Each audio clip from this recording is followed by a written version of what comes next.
आज हम लोग जो संख्या ज्ञान टॉपिक पढ़ने वाले हैं। इससे पहले मैं आपसे बात करना चाहता हूँ, ठीक है। आप चाहे स्कॉलरशिप की एग्जाम दो, चाहे आप फर्स्ट से लेके 8 तक के या 10 तक के जब आप जो भी एग्जाम देते हो या जो भी आपका सिलेबस है उसमें आपने देखे होंगे कि उसमें जो है संख्या ज्ञान है, ठीक है। तो इसीलिए मैं आज आपकी सभी कंसेप्ट जो है इसको लेकर के, संख्या ज्ञान को लेकर के जो भी आपके अंदर डाउट्स है, ठीक है, जो भी कंसेप्ट आपकी क्लियर नहीं है वो कंसेप्ट मैं आज क्लियर करने वाला हूँ, ठीक है। किसी भी बच्चे के दिमाग में ये नहीं रहेगा कि किसको प्राकृत संख्या बोलते हैं, किसको पूर्ण संख्या बोलते हैं, किसको पूर्णांक संख्या बोलते हैं, किसको परिमेय संख्या बोलते हैं, किसको अपरिमेय संख्या बोलते हैं, किसको वास्तविक संख्या बोलते हैं। इस प्रकार का जो भी कंफ्यूजन आपके दिमाग में है वो 100% में आपका कंफ्यूजन जो क्लियर करने वाला हूँ, ठीक है। तो आप जो है अपना यहाँ पर ये वीडियो में जो है बने रहिए, ठीक है, जिससे आपकी कंसेप्ट क्लियर हो जाएगी। सबसे पहले देखते हैं प्राकृत संख्या। इसको इंग्लिश में बोलते हैं नेचुरल नंबर, ठीक है। तो प्राकृत संख्या क्या है, नेचुरल नंबर क्या है, ठीक है। तो आप फर्स्ट से लेके या फिर जो है आप लोग जो है नर्सरी से लेके तो KG1 KG2 से लेके तो हाईएस्ट लेवल तक जो भी एजुकेशन लेते हो तो आप इन नंबर का यूज करते हो, बट हमें ये नहीं पता होता कि किसे प्राकृत संख्या कहा जाता है, किसे नेचुरल नंबर कहा जाता है, किसे रियल नंबर कहा जाता है, किसे रेशनल नंबर कहा जाता है, किसे इरेशनल नंबर कहा जाता है, किसे इंटीजर्स कहा जाता है, ये हमको नहीं पता होता है, ठीक है। तो ये आज हम लोग पता करने वाले इस वीडियो के माध्यम से। तो स्टूडेंट बने रहिए, ठीक है। प्राकृत संख्या सबसे पहले हम लोग देखते हैं प्राकृत संख्या क्या है, ठीक है। प्राकृत संख्या का मतलब इंग्लिश में इसको बोलते हैं नेचुरल नंबर्स, ठीक है।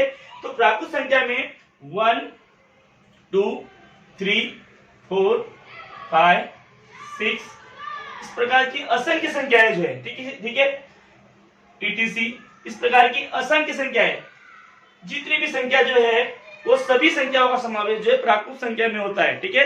कहां से कहां तक, 1 से लेके तो सभी असंख्य संख्या है, ठीक है। इन सब का समावेश कहां होता है, प्राकृत संख्या में होता है।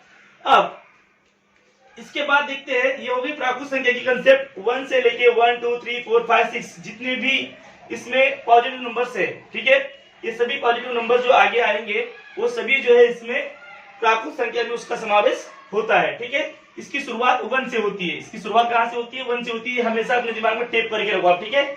इसमें सिर्फ और सिर्फ पॉजिटिव नंबर्स आए, ठीक है। अब आगे देखते हैं पूर्ण संख्याएं।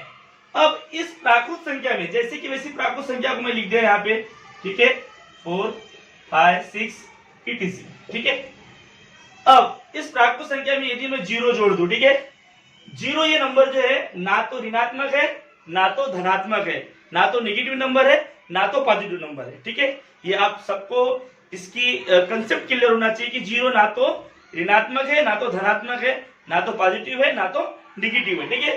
तो पूर्ण संख्या में क्या हो गया, 0 जो है ये ऐड हो गया। किस संख्या में, प्राकृत संख्या में जो 0 हमने ऐड कर दिए। इसके बाद उसका नाम चेंज हो गया। क्या नाम हुआ उसका, पूर्ण संख्या। उसका नाम क्या हो गया अभी, पूर्ण संख्या, ठीक है। इस प्रकार से पूर्ण संख्या की शुरुआत जो 0 से होती है, 0 से 1 2 3 4 5 6 7 8 etc, ठीक है। इनफिनाइट भी बोल सकते हैं इसको, ठीक है। इंग्लिश में बोलते हैं इनफिनाइट, मतलब अनंत संख्या है, ठीक है। सामने हम लोग जो अनंत संख्या इसमें लिख सकते हो, सभी का समावेश जो पूर्ण संख्या में होगा। ध्यान, थर्ड वन, पूर्णांक संख्या। पूर्णांक संख्या मतलब क्या, जिसे इंग्लिश में कहते हैं इंटीजर्स, ठीक है। तो पूर्णांक संख्या जिसे इंग्लिश में कहते हैं इंटीजर्स। तो पूर्णांक संख्या में किस किस का समावेश होगा, देखो। पूर्णांक संख्या में जैसे कि एग्जांपल यहाँ पे 0 है, या -1 -2 -3, यहाँ पर 1 2 3 4 5 6। अब पूर्णांक संख्या में ये negative numbers, then +0 plus positive numbers, मतलब ऋणात्मक संख्या, धनात्मक संख्या और 0, इन तीनों का भी समावेश होता है इसमें पूर्णांक संख्या में, इंटीजर्स में, ठीक है। ये आपको क्लियर अपने दिमाग में बिठा लेना है कि पूर्णांक संख्या में negative numbers, positive numbers with 0, इन तीनों का समावेश जो है इंटीजर्स में होता है। ध्यान, हम देखते हैं इसके बाद परिमेय संख्या। अब परिमेय संख्या क्या है, जिस संख्या को हम a/b के फॉर्म में लिखते हैं, ठीक है।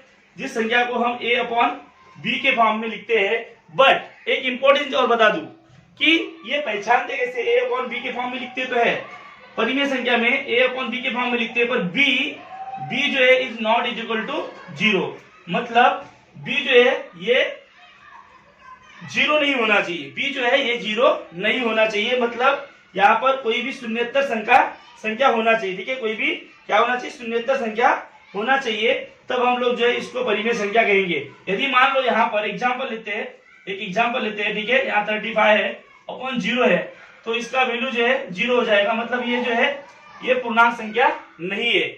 यही बोला गया है कि b is not is equal to 0, मतलब जो है जो डिनोमिनेटर है वो कभी भी उसका 0 नहीं होना चाहिए, ये याद रखो। और परिमेय संख्या जो है, परिमेय संख्या में पूर्णांक संख्या, पूर्ण संख्या, इन दोनों का भी समावेश होता है। आपने देखे होंगे नंबर लाइन, एक प्रकार नंबर लाइन होती है, और उस नंबर लाइन पे इस प्रकार की एक नंबर लाइन होती है, ठीक है, उस नंबर लाइन पे यहाँ 0, यहाँ 1, यहाँ 2, यहाँ 3, यहाँ 4, यहाँ -1, यहाँ -2, यहाँ -3, इस प्रकार से इनफिनिट नंबर जो है, असंख्य संख्याएं जो है वहां पर होती है, और इन सभी को जो है संयुक्त रूप से यहाँ पर इस नंबर लाइन पे ही जो है ये परिमेय संख्याएं लिखी जाती है, मतलब रेशनल नंबर हमको यहाँ पर मिलता है, ठीक है। तो रेशनल नंबर कैसे निकालते हैं वो हम लोग बाद में पढ़ेंगे। कि पहले सबसे पहला कंसेप्ट इन लोग की परिमेय संख्या जो है वो a/b के फॉर्म में लिखते हैं, और जो b होता है ये शून्येतर संख्या होती है, मतलब यहाँ शून्य नहीं होना चाहिए, b is not is equal to 0 होना चाहिए, ठीक है, उसको हम लोग परिमेय संख्या कहेंगे। यदि इस प्रकार की संख्या होती है तो उसको हम लोग परिमेय संख्या नहीं बोलेंगे, ठीक है। अब आगे बढ़ते हैं। अपरिमेय संख्या, अपरिमेय संख्या का क्या है, अपरिमेय संख्या जो होती है वो क्या होती है, अपरिमेय संख्या जो है जिन संख्याओं का दशमलव स्वरूप जो है अंशांत होता है। दशमलव स्वरूप क्या होता है, दशमलव स्वरूप जो है अंशांत होता है, अंशांत होता है, अंशांत होता है, और इसमें क्या होती है, पुनरावृत्ति नहीं होती है। इसमें क्या होता है, अपरिमेय संख्याओं में दशमलव स्वरूप अंशांत होता है, ठीक है, और इसमें इसमें आवर्ती नहीं होती, अनावर्ती होती है, अनावर्ती होती है। एग्जाम्पल दिखा दो मैं आपको, जैसे कि ये रूट जो है 2, ये पूर्ण वर्ग संख्या है क्या, नहीं, इसका अगर आप वर्गमूल निकालोगे तो 2 का परफेक्ट वर्गमूल मिलेगा क्या, आपको नहीं मिलेगा। जैसे कि रूट जो है, या फिर बोलते हैं वर्गमूल में 5, इसका आपको परफेक्ट वर्गमूल मिलेगा क्या, नहीं मिलेगा, ठीक है। अभी इसका मिलेगा, देखो जैसे मान लो एग्जांपल इसका मिलेगा, इसका क्या है 5 है, ठीक है, तो ये जो है ये अपरिमेय संख्या नहीं है, ये अपरिमेय संख्या नहीं है, मतलब जिस संख्या का जो संख्या पूर्ण वर्ग संख्या नहीं है, ठीक है, जो संख्या पूर्ण वर्ग संख्या नहीं है उसको बोलेंगे हम अपरिमेय संख्या है, ठीक है।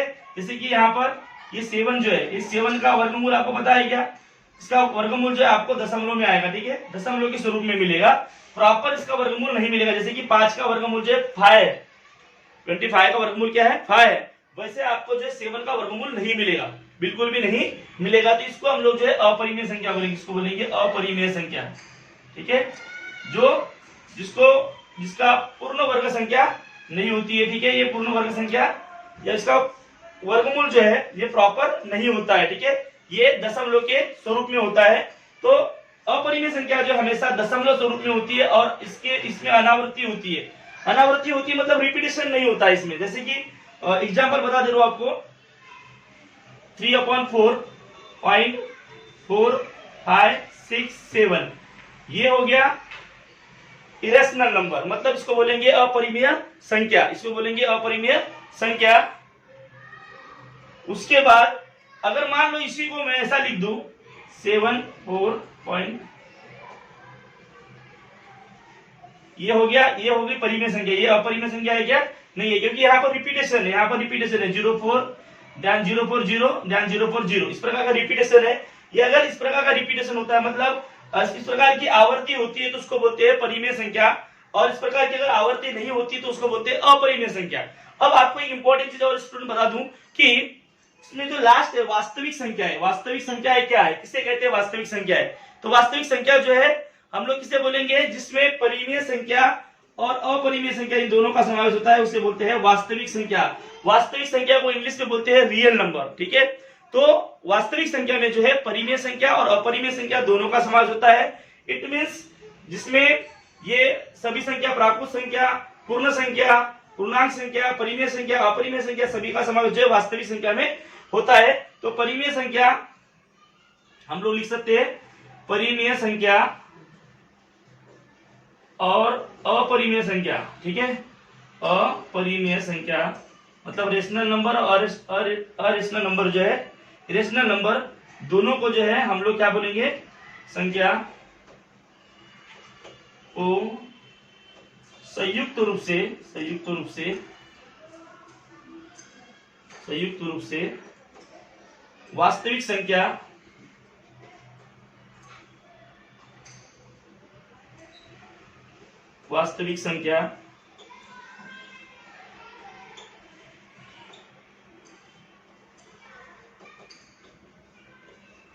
कहते, ठीक है।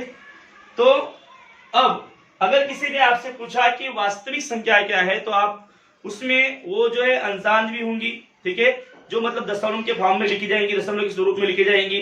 उसके बाद उसमें अनावर्ती, आवर्ती, मतलब अपरिमेय और परिमेय दोनों प्रकार की संख्या का समावेश जो है वो वास्तविक संख्या में होगा। तो इस प्रकार से हमने जो है आज संख्या ज्ञान में जो है क्या क्या पढ़े, प्राकृत संख्या, ध्यान पूर्ण संख्या, ध्यान पूर्णांक संख्या, ध्यान परिमेय संख्या, अपरिमेय संख्या और वास्तविक संख्या। इस प्रकार के 6 प्रकार की संख्या जो है होती है, अलग अलग प्रकार की 6 संख्या है। उन 6 संख्याओं के बारे में डिटेल हमने पढ़े, ठीक है, उसकी बेसिक इंफॉर्मेशन पढ़े जो आपके लिए बहुत ज्यादा यूजफुल होगा। मुझे आशा है कि आपकी सभी कंसेप्ट क्लियर हुई होंगी, और भी इसके बाद मैं आपके सामने ऐसी ही वीडियो लेके आऊंगा, ठीक है। तो अगर आपको ये कंसेप्ट जो मैंने आपको क्लियर किया है, अगर ये आपको अच्छी लगी तो प्लीज इस चैनल को सब्सक्राइब कीजिए, लाइक कीजिए और कमेंट्स कीजिए। Thank you very much.